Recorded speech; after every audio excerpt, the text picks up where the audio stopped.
Bonjour à tous et bienvenue dans Prestige, le concept innovant qui rend la formation attrayante et passionnante. Alors aujourd'hui, pour ce nouveau numéro, je vais vous proposer de passer un moment avec une experte en communication non verbale.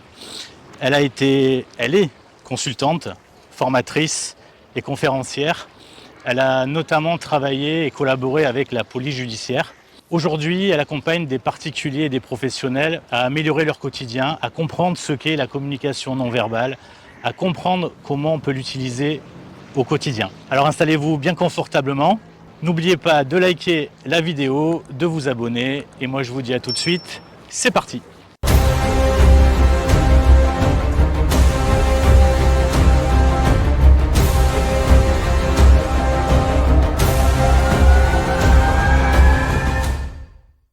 Oh les gars, bonjour. Bonjour Alex. Merci de me recevoir. Avec plaisir. Écoute, j'ai plein de questions à te poser, parce que le sujet qu'on va aborder, je pense, va intéresser beaucoup de personnes. J'espère bien. Et la première question qu'on pose toujours en démarrant, déjà, comment vas-tu? Je vais bien, merci beaucoup. Oui? Ouais, et toi? Très bien, très bien, très bien. Alors, déjà, quelques personnes te connaissent, mais pour continuer, pour que les gens apprennent à te connaître davantage, est-ce que tu pourrais un petit peu te présenter, savoir qui tu es et notamment professionnellement ce que tu as fait? Alors, moi je donne des conférences sur le langage corporel, ce qu'on appelle aussi la communication non verbale. J'interviens en entreprise principalement. Mais je donne également des formations en ligne qui sont accessibles à tout le monde. Donc j'ai une grosse communauté sur les réseaux avec beaucoup de gens qui me suivent et qui aussi décident de se former grâce à cette possibilité de formation en ligne. Et j'accompagne également des entrepreneurs qui veulent percer dans le monde de la conférence, à trouver des contrats, et des entrepreneurs qui veulent bâtir une influence sur Instagram et convertir cette influence en euros. Donc voilà, j'ai adapté mon savoir à différentes activités et je me suis adaptée aussi aux opportunités. D'accord. Tu fais ça depuis longtemps? La communication non verbale? Oui. J'ai été diplômée en 2007, donc ça doit faire 15 ans à peu près. Une quinzaine d'années, oui. Voilà. D'accord. Voilà. Ok, et avant tu faisais quoi? Alors, mon parcours, rien ne me prédestinait à être entrepreneur, puisque moi j'étais prof. En école, j'étais prof de marketing à des BTS en alternance, en action commerciale à l'époque. Ça doit te parler, non? L'action co? Oui, ça me parle. et donc, voilà. On m'a conseillé d'acheter un livre qui s'appelait Les codes de la séduction, que j'ai été chercher à la Fnac avant l'été. J'ai adoré et je me suis dit que c'est ça que je voulais faire. J'ai eu une méga révélation, un coup de foudre. J'ai contacté l'auteur, chose que je ne fais jamais, parce que franchement, j'ai contacté l'auteur, je lui ai demandé où est-ce qu'il était, que je voulais finalement me former, dispenser en fait son savoir.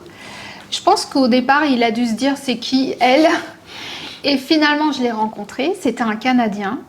Je l'ai rencontré sur Paris, il était de passage et il m'a annoncé qu'il démarrait une formation en Suisse, à Lausanne exactement. Et le fait qu'il soit canadien, mais qu'il faisait une formation en Suisse, ça m'a paru tout à côté de chez moi. Tu vois ? Et du coup, je me suis dit, mais il faut que j'y aille. Et à l'époque, j'ai mis toutes mes économies dans le fait de me former une fois par mois à Lausanne. Parce qu'il fallait que je me déplace, que je paye la formation, que je paye l'hôtel, etc. Tu vois, donc c'est un vrai investissement. Et je me suis formée pendant 3 ans. 3 ans à faire des allers-retours? 3 ans à faire des allers-retours, j'en avais marre. Je pense que c'est bien aussi de le dire, parce que ça demande quand même des efforts, parfois de se former. Ah oui. Mais j'étais passionnée et à l'époque, j'avais envie de bosser avec la police. je pense que tu vas me poser des questions avec ça, mais Tout à fait. à l'époque, me former dans le non-verbal, je me suis dit, mais moi, je veux bosser dans des milieux où je vais être utile dans la recherche de la vérité. Voilà. D'accord. C'est pas exactement... J'ai fini par bosser dans le milieu des enquêtes, mais aujourd'hui, je le fais pas du tout.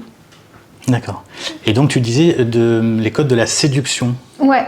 D'accord, donc c'était pour les particuliers, j'imagine. Oui, c'est un livre qui parlait de communication non verbale d'un auteur qui s'appelle Philippe Turchet, qui a créé une discipline qui s'appelle la synergologie, et il avait plusieurs livres. Et moi, en fait, je suis tombée sur ce livre en cherchant un autre. Donc c'est vraiment... on dit que le hasard n'existe pas, mais si tu veux, j'y allais pas pour celui-là. Mmh. C'est juste que ça parlait de communication non verbale, qu'il avait l'air chouette, sérieux et pas très épais. D'accord. Donc du coup, la question suivante, donc tu parles de communication non verbale. Qu'est-ce que c'est exactement la communication non verbale? C'est très simple. La communication non verbale, c'est tout ce que tu communiques sans les mots. Donc quand tu vois là, tu es assis, tu me regardes, tu fais oui de la tête, tu souris.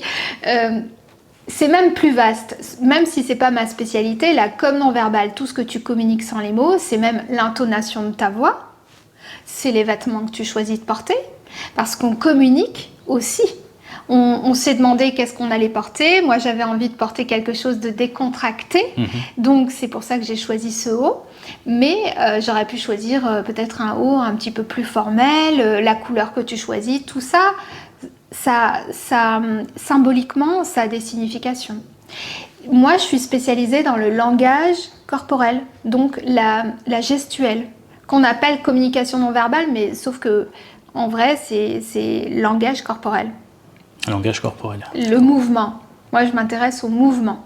C'est-à-dire le fait que là, je suis en train de te faire des gestes avec la main, qui est d'ailleurs le geste de l'expert, tu vois, que j'ai fait sans faire exprès. Okay. Hein, tu vois, c'est aussi le geste d'Angela Merkel. Hein.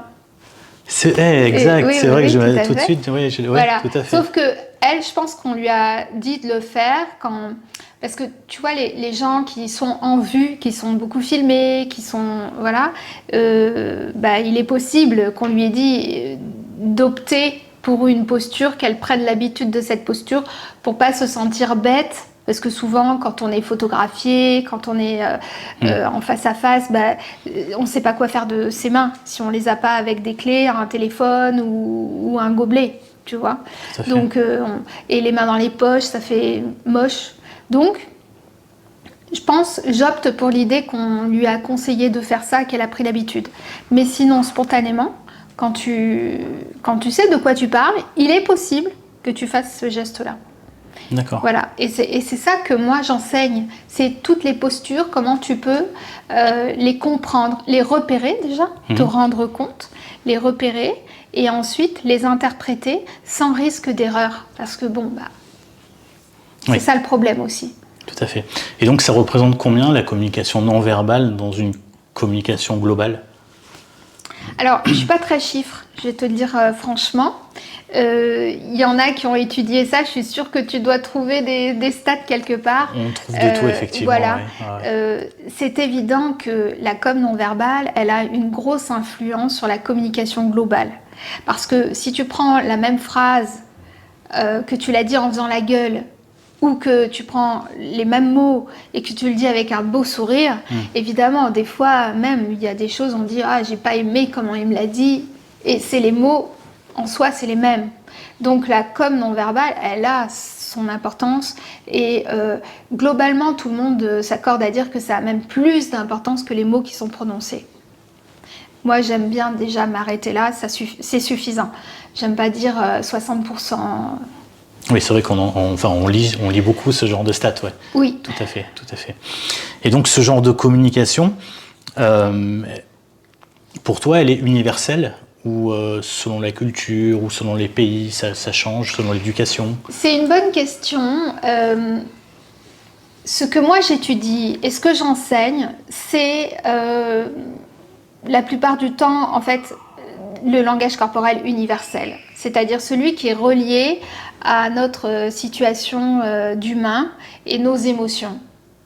Tu vois, mais c'est vrai qu'il y a un pourcentage, pour le coup, tu vois, grossièrement, je te dirais que 10% de la gestuelle est due à notre éducation. C'est-à-dire qu'il y a des gestes que dans certains pays, on ne va jamais faire, d'autres où on va les faire, ou des pays, des peuples qui sont sans écriture ne vont jamais faire, je sais pas moi, lever de la victoire. Mais je pense que dans certains pays, on ne fait pas non plus lever de la victoire. Enfin, voilà. Donc, mais en vrai, c'est des petites proportions. Ok. Sur l'ensemble de la gestuelle. D'ailleurs, on dit que les émotions, l'expression des émotions, elle est universelle. Quelqu'un qui pleure, quelqu'un qui a peur, quelqu'un qui est heureux. Voilà. Et puis, il y a des réactions physiologiques qui sont les mêmes, quel que soit le pays de naissance de l'être humain. D'accord. Ce qui veut dire concrètement, tout à l'heure, tu disais que tu intervenais, enfin, tu formais à ça, tu sensibilisais à ça. Qui vient te voir ? Quelles sont les personnes qui viennent te voir ? Tout le monde. On pourrait se dire, mais tout le monde, c'est personne, mais si, tout le monde. C'est-à-dire qu'en fait, moi, bon, tu vois, je donne des conférences en entreprise, tout type d'entreprise. C'est-à-dire que j'ai aussi bien des banques que des agences immobilières, que des fédérations professionnelles dans le bâtiment, que des fédérations chez les coiffeurs, les comptables. À partir du moment où tu as une relation avec un autre être humain, qu'il s'agisse dans ton parcours de thérapeute ou dans le management, dans le recrutement ou dans l'accompagnement, l'enseignement, ou même tous ces gens sont parents ou frères et sœurs, ou enfin voilà. À partir du moment où tu n'es pas seul, et voilà, que tu vis pas en ermite, tu es susceptible de trouver intéressant le fait de comprendre l'autre au-delà des mots. Ça te donne une plus grande empathie parce que tu peux mieux comprendre l'autre et donc selon ton objectif, tu peux mieux répondre et prendre de meilleures décisions. Et j'insiste sur le fait de selon ton objectif parce que tu as des personnes qui pourraient dire waouh, je vais pouvoir manipuler. T'en as d'autres qui disent bah, je vais pouvoir poser de bonnes questions, orienter mes questions. Tu vois, dans tout le monde de l'accompagnement, de la thérapie, quelqu'un qui n'arrive pas à comprendre quelque chose, mais avec sa gestuelle, son inconscient est en train de te guider vers quelque part, où elle a l'air de dire la personne peut avoir l'air de dire tout ce qu'elle veut dire, oui. Mais les gestes vont te montrer autre chose. Enfin, tu vois, donc ça peut te permettre de poser des questions. Mais là, si tu transposes ce savoir dans le milieu des avocats, bah, c'est tout aussi utile. Ou en négociation, c'est pareil. Enfin, voilà, je pense qu'il n'y a pas de limite et que comprendre l'autre au-delà des mots, c'est vraiment une compétence à développer. C'est très intéressant ce que tu dis par rapport justement au secteur de la vente des commerciaux. Nous, on parle beaucoup avec des commerciaux, des agences, etc. Donc tu penses que, et tu as d'ailleurs répondu à la question, mais ce genre de sensibilité, ce genre de connaissances à avoir serait un atout pour des commerciaux par exemple ou des vendeurs ? C'est indispensable pour deux choses. Tu as le décryptage de l'autre qui te permet de bien comprendre en fait ce que l'autre ressent et ce que l'autre pense. Ça va te permettre de savoir si ce qu'il te dit, il le pense vraiment. Ça va te permettre aussi de comprendre ce qu'il y a derrière les mots. C'est-à-dire que des fois, on ne dit pas tout. Et puis, ça peut te permettre aussi de combler des incohérences ou des silences. Parce que quelqu'un, avec un vendeur, peut dire quelque chose alors que c'est pas vrai. Je sais pas, j'ai le financement alors que je l'ai pas. Parce qu'il n'ose pas. Voilà. Tout à fait. Donc, tu as une dimension de décryptage. Mais ce que moi, je vois, souvent dans les personnes qui suivent mes conférences, mes formations, c'est qu'il y a une dimension que je ne soupçonnais pas, que je comprends maintenant, c'est que c'est très intéressant pour eux-mêmes. C'est-à-dire qu'en fait, ils se rendent compte de l'image également qu'ils peuvent donner. Et ça améliore aussi leur communication, ça améliore leur sensibilité. Quand je dis sensibilité, c'est pas niaiseux, c'est ils vont être plus à l'écoute, ils vont être plus présents. Et tu vois, la présence, c'est important. Je donne des interventions face à des médecins. Et je leur parle de présence. J'ose le faire. J'ai eu du mal au début, mais je trouve que c'est bien aussi de donner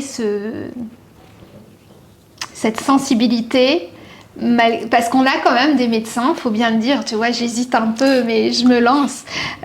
On a tous eu affaire à des médecins qui ont un timing serré, hein, des rendez-vous toutes les 15 minutes, etc.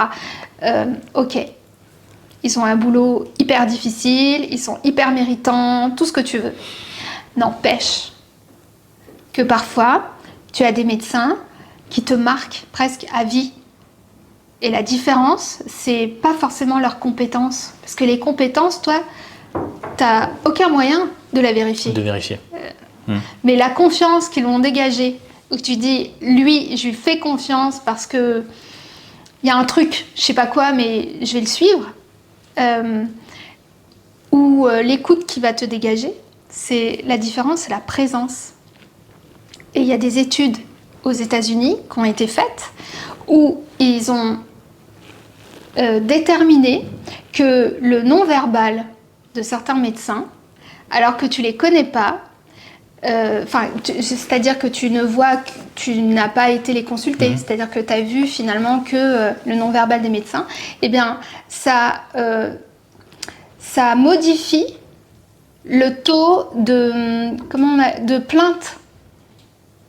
Tu sais, aux États-Unis, ils portent plainte pour d'accord. beaucoup de tout à fait. Oui, je comprends. Et donc, ça modifie, c'est-à-dire que le charisme que tu dégages, l'empathie que tu dégages, etc., modifie complètement aussi quelque part l'image que tu donnes et le taux de poursuite éventuel. D'accord, c'est intéressant. D'accord. Et est-ce que c'est en lien, je rebondis sur ce que tu as dit, des fois, rien à voir avec les médecins, mais des fois, on parle à des gens qu'on voit pour la première fois parce qu'on nous présente quelqu'un, un homme, une femme, peu importe. On discute 10 secondes avec elle. Et ça match. Des fois, c'est le contraire. Et des fois, c'est le contraire. Mais on dit, il y a un truc qui m'a plu. Ouais. Ou en tout cas, il y a un truc qui fait que, oula, je me méfie. Est-ce que c'est un peu le même... Il y a de ça. Parce que quand tu me dis ça, j'ai envie de te dire, alors, c'est un peu comme dans la séduction, même si je vais pas te faire un cours sur la séduction. N'empêche que deux personnes qui se rencontrent, en dehors de la séduction, d'accord ? Mais dans la séduction, ça se passe pareil. Il se trouve que si moi, je t'aime bien, il va se passer un truc dans mes pupilles que ton inconscient et tes yeux vont repérer. D'accord. Comme un feu vert. Ok. Et donc, c'est rassurant. Et pour peu que toi aussi, tu trouves que je suis sympa, je vais repérer la même chose. Mais c'est inconscient tout ça. C'est inconscient. Et si moi, je t'aime bien, je vais aussi, inconsciemment, te regarder avec mon œil gauche, qui est mon œil émotionnel. Okay. Parce que, si tu veux, il y a des parties du corps qui sont régies par le cerveau émotionnel et d'autres qui sont traitées par le cerveau rationnel. Et notamment, au niveau des mains et au niveau du visage, il y a ce côté gauche-droite. Et c'est parce que tu m'as lancé là-dessus que je te précise. Et si moi, je te regarde avec mon œil gauche et que toi, tu me regardes avec ton œil gauche parce que ça match, mais en fait, tout ça, c'est un cercle vertueux, quoi. Tu vois ? Oui, tout à fait. Alors que quand je suis en contrôle, je vais plutôt traiter l'information avec mon œil droit. Alors, il se trouve que toi et moi, on est assis d'une certaine manière qui fait que, sans le vouloir, parce qu'on n'a pas fait exprès de la configuration de la pièce, mais sans le vouloir, finalement, ça tombe bien parce qu'on s'est mis déjà en position pour être bien, tous les deux, en lien. ce qui est drôle aussi, c'est de savoir, quand tu aimes la com non verbale et que tu étudies tout ça, c'est qu'aujourd'hui, des chercheurs prouvent que quand tu provoques les bons gestes ou que tu adoptes les bonnes postures, tu provoques les bonnes émotions. Est-ce que tu vois où est-ce que je veux en venir? C'est-à-dire que si on est en face à face et qu'on se plaît, même pour le business, et que ça roule entre nous, on risque de faire fonctionner nos cerveaux émotionnels tous les deux. Mais si tu crées la configuration pour que ce soit les cerveaux émotionnels qui se rencontrent, ça peut aider. D'accord. Oui, donc ce qui veut dire qu'il y a bien une sensibilité, une connaissance à avoir de ce c'est bien de le savoir. Voilà. Après, moi, je suis pas pour faire exprès de. Non. Tu vois. Tout à fait. Je dis souvent, quand on me dit, si par exemple, c'est une question qu'on m'avait posée très souvent avant, on me disait comment faire pour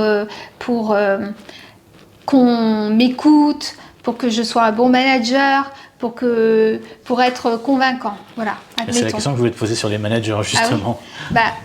En fait, j'ai un peu une ritournelle, parce que pour être convaincant, il faut être convaincu.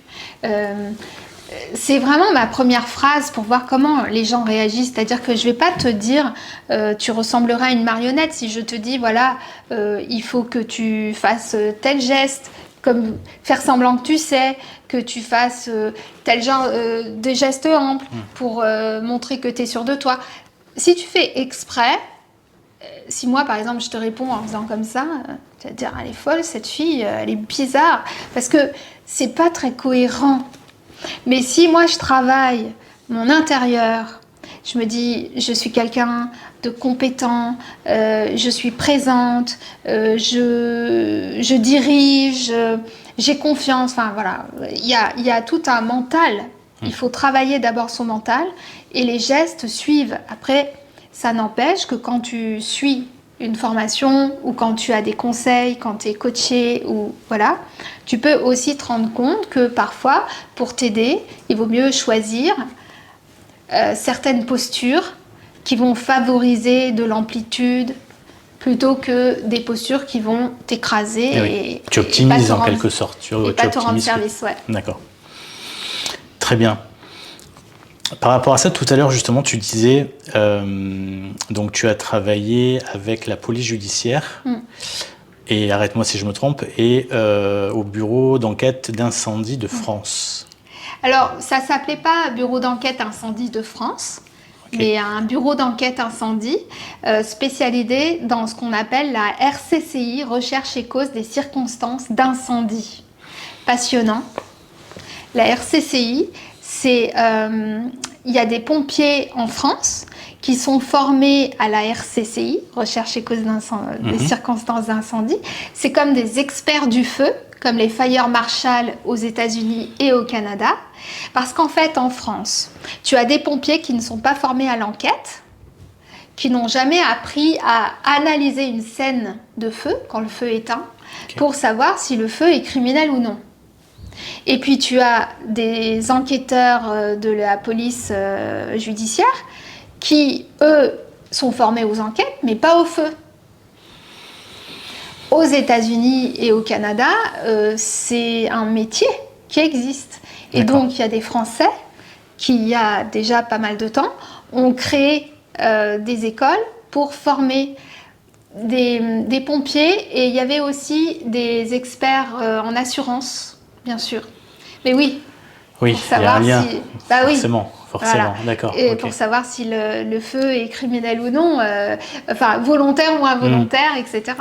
Et donc, ils m'ont contacté un jour alors que je travaillais avec la police. J'ai rencontré un pompier qui s'est souvenu qui avait pris ma carte, et c'est plusieurs mois après qu'il m'a appelé alors que j'allais au travail.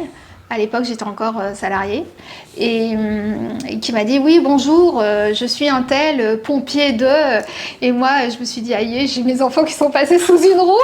Vraiment, hein, j'ai cru que c'était un accident, parce qu'ils étaient à l'école, et en fait, ils ouvraient un centre de formation. Et et un bureau d'enquête. Et en fait, les pompiers experts, après, étaient réquisitionnés par la justice pour faire des expertises. D'accord. Et en fait, il y en a plein, ça n'arrête pas. Ok, et donc toi, tu les formais justement Donc moi, au bureau d'enquête, ce que j'ai fait, c'est que j'ai formé les futurs experts judiciaires à l'analyse du non-verbal. Parce qu'ils sont continuellement face à des témoignages, à des victimes, au voisinage, donc, ou à la victime, quoi, tu vois. Bien sûr. Ouais. Donc, pardon, donc tu les formais, mais tu assistais aussi au... Je l'ai fait. Ok. Je l'ai fait, mais je l'ai fait de manière non officielle. D'accord. Voilà. Et ça t'a permis de déceler, de trouver, Ah oui, ça, je me souviendrai toute ma vie. J'ai participé à une reconstitution d'incendie criminel. Vraiment, c'est la première fois que j'assiste à... Ils avaient, comment on dirait, reconstitué un appartement dans lequel une jeune fille avait pris feu, dans une baignoire. Dans une baignoire. Dans une baignoire. Paradoxal. Avec de l'eau jusqu'aux genoux. D'accord. Et voilà. Je ne sais pas trop si tu veux les détails, mais... Enfin, passionnant, quoi. Je veux dire, des années plus tard, on s'en souvient encore. Tout ça pour te dire que j'étais là et il y avait quelqu'un qui était mis en cause. La victime avait été mise dans le coma et ne se souvenait de rien. On a reconstitué. C'est comme ça que j'ai pu voir que les reconstitutions n'étaient pas là pour poser des questions, mais pour reconstituer les auditions. D'accord. C'est-à-dire que vous avez dit que vous avez soulevé la victime avec vos mains et que vous l'avez mis dans la baignoire. Montrez-moi, monsieur. Et donc, il y a quelqu'un qui est allongé, qui fait le même poids que la victime. Et le monsieur doit montrer qu'il est capable de faire ce qu'il a dit qu'il a fait. Vous avez dit que vous avez pris une bouteille et que vous l'avez lancée. Montrez-moi comment vous l'avez fait. Enfin, tu vois, voilà, ça a duré plusieurs heures comme ça. Mais il n'y a aucun questionnement. Est-ce que vous avez mis le feu? Oui, les trucs, le basique. Eh ben non. Non. Non, pourquoi? Ça c'était fou. C'est pas fait pour. C'est un truc de fou. Je sais pas. C'est pas moi la spécialiste. Mais il n'y a pas eu de questionnement, d'investigation. Il n'y avait qu'une reconstitution. Et il y avait les avocats qui veillaient au grain pour que les questions ne soient pas posées. D'accord. Il y avait une procédure. Et donc ce jour-là, la personne qui était mise en cause avait dit qu'elle dormait quand la jeune fille a pris feu, d'accord? Donc voilà, il faut prouver qu'elle dormait pas, elle dormait. Et donc, je te fais le truc soft. Et donc, ok, vous dormiez, très bien. Et quand on a mis la bande son de l'appel au secours, il y a eu un appel qui a été enregistré, on a entendu des cris. On entend des cris de la victime. Et ce monsieur a fait un geste. On devait être, je sais pas, je pense qu'on était une trentaine parce qu'il y avait les pompiers, il y avait les avocats, il y avait les gendarmes, il y avait la procureure, certainement celle qui écrit. Enfin, il y avait un monde pas possible. Et donc le gars a fait un geste, que je parle en conférence, pas de l'anecdote, mais ce geste-là qui est un geste d'élévation, de satisfaction. C'est-à-dire que quand le corps est content ou quand tu es satisfait et que tu peux, tu remontes. Tu sais, c'est comme quand les enfants ils sautent. Oui, quand tu es fier de toi ou quand voilà. Et lui, il s'est rehaussé, il a fait un petit sourire, on aurait dit un petit film au ralenti, tu vois, une petite série. Et j'étais la seule à le voir. Wow. Et je regarde tout le monde, je me dis... C'est pas possible. Il y a que toi qui l'as vu. Oui, et c'est là où tu vois à quel point le non-verbal est méconnu. C'était juste sous les yeux, quoi. Le gars, il s'élève, il sourit, alors qu'on entend une fille en train de hurler, quoi.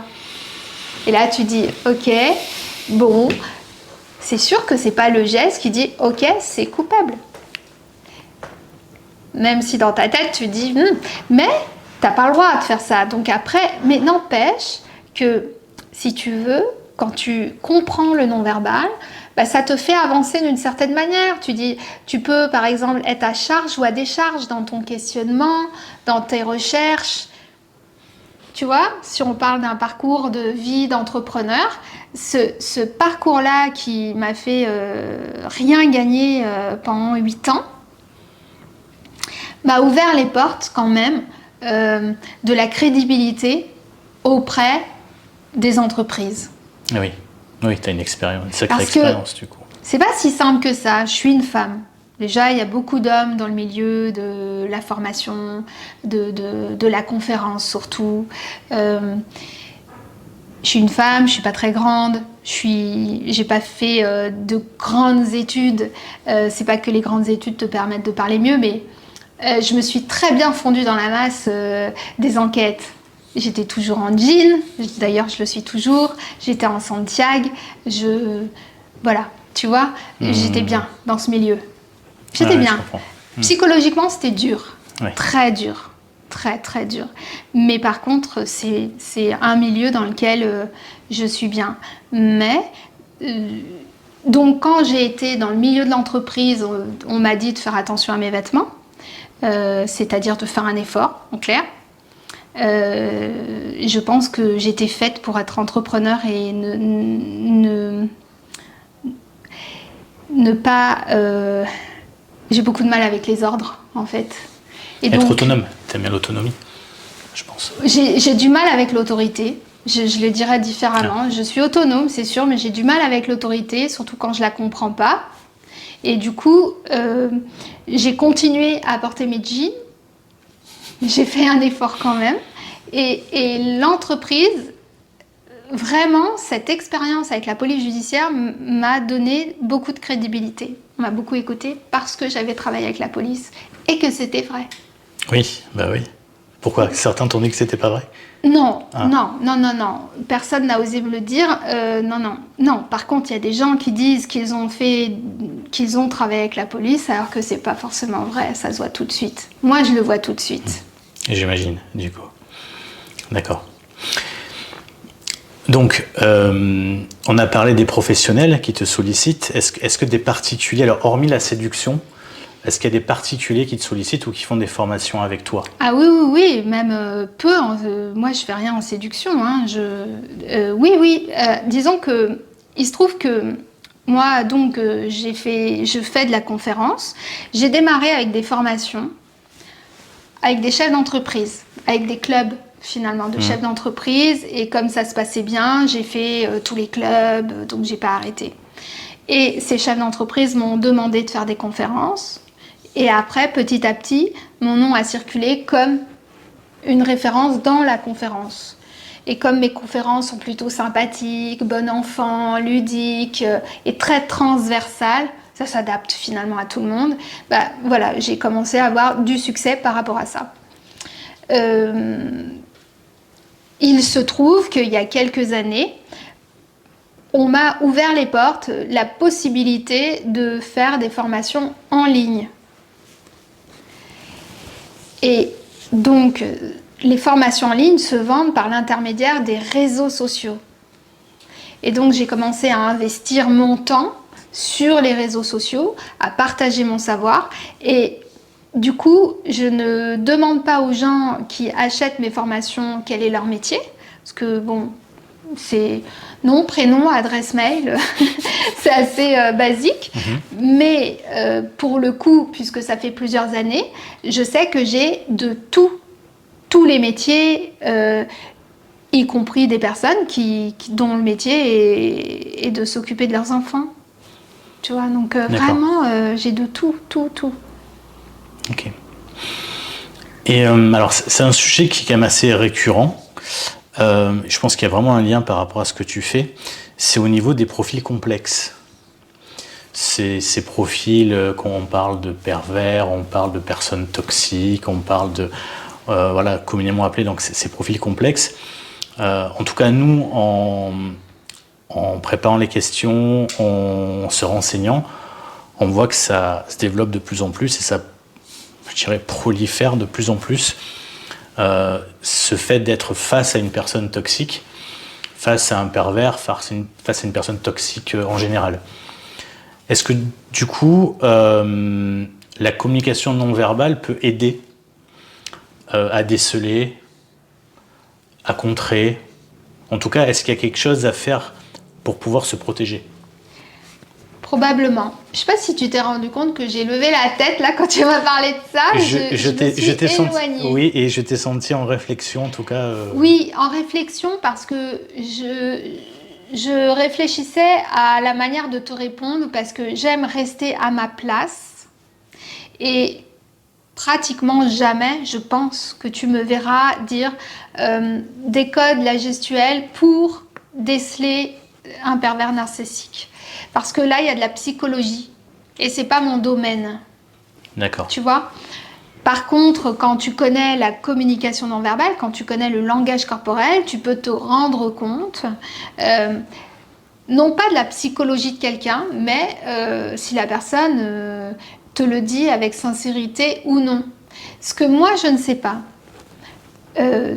Je préfère le dire et c'est souvent, ça a toujours été ce que mes clients ont toujours beaucoup apprécié chez moi, c'est de rester dans ma zone vraiment de savoir. Quand je ne sais pas, je le dis, je ne sais pas.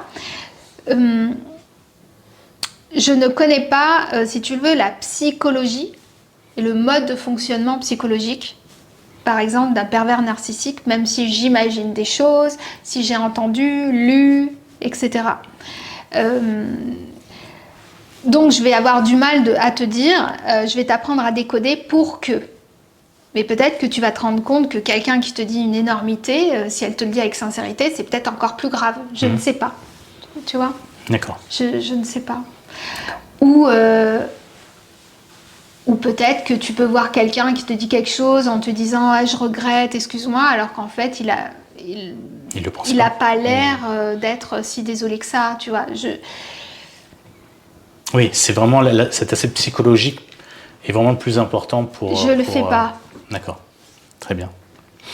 Une question un peu plus, on va dire, ludique, on va dire ça comme ça. Est-ce que tu aurais des exemples ou des tests de gestes non verbaux ou des choses, on va dire, qu'on retrouve souvent dans la vie de tous les jours, que ce soit en couple, que ce soit dans une entreprise, des gestes qui reviennent souvent et qui trahissent plus ou moins.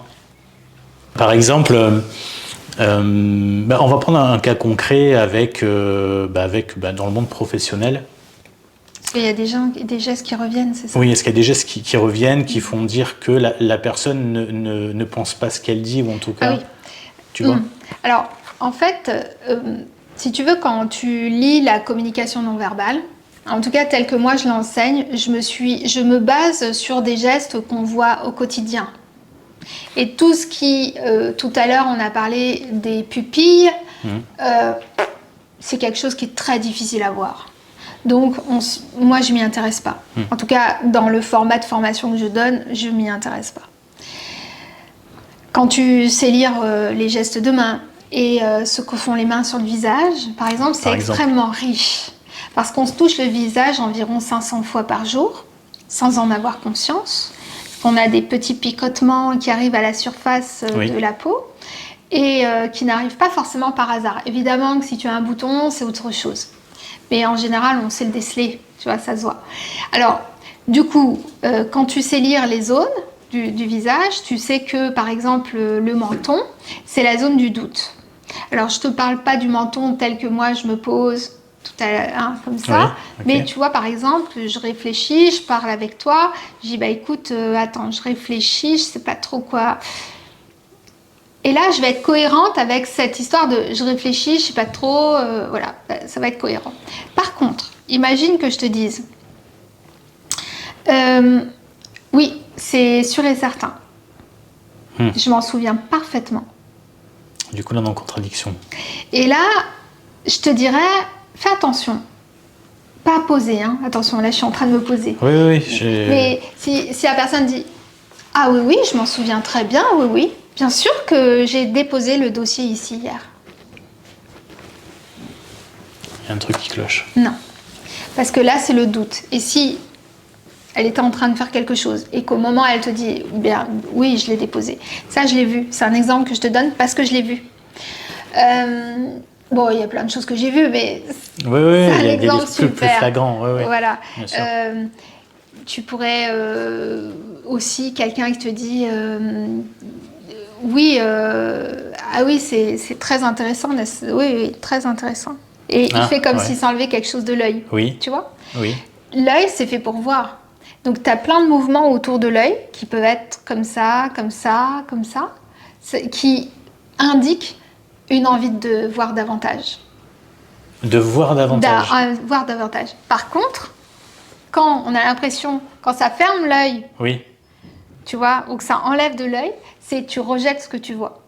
Donc, typiquement, moi, il m'est arrivé, ah oui, tu fais de la communication non verbale, ah oui, très intéressant. Alors, en fait, la personne n'en avait rien à faire, quoi. Tu vois, des choses comme ça. Ou, tu vois, la joue, c'est la zone de la mâchoire. Pas compliqué, hein, tu vois, finalement, mais la mâchoire, c'est les dents et c'est l'envie de mordre. Donc, quand il y a quelque chose qui t'agace, quand il y a quelque chose qui fonctionne pas, alors tu sais, moi je le fais des fois avec mon ordinateur. Tu ouvres une enveloppe de l'URSSAF ou tu parles avec quelqu'un qui dit une bêtise, enfin que tu trouves un peu, et tu peux être amené à faire ça. Et si quelqu'un te dit, oui, mon ancien emploi, ça s'est très bien passé. Oui, ça peut prendre juste une seconde. Ah oui, c'est une seconde. C'est une seconde. Oui, la personne, elle dit pas. Oui. T'as vu, je suis en train de me gratter la joue, surtout qu'elle en a pas conscience. Et c'est tout à fait. Tu vois. Donc ça, c'est très intéressant parce que dans la vie de tous les jours, même je te dirais quand t'es papa, maman, enfin toi papa et moi maman, que t'as un enfant, est-ce que ça va à l'école, par exemple. Tu vois, moi c'était des choses j'étais sensible à ça, et que ton enfant te dit oui. Et qu'en même temps, il te fait ça, et qui rentre sa bouche à l'intérieur, bah, ça, c'est ce qu'on appelle une bouche en huître. Et la bouche en huître, c'est je retiens quelque chose que je pourrais dire. Parfois, ça peut t'interpeller. Parce que tu pourrais te dire, il me dit oui, mais il y a quelque chose qu'il ne me dit pas. Alors que quand les enfants vont bien, ils vont te dire oui, alors ma maîtresse, il a fait ci, et puis j'ai joué à l'élastique, et puis j'ai fait ça. Tu vois ? Alors que oui. Et là, donc c'est à toi de créer l'espace pour qu'il puisse parler.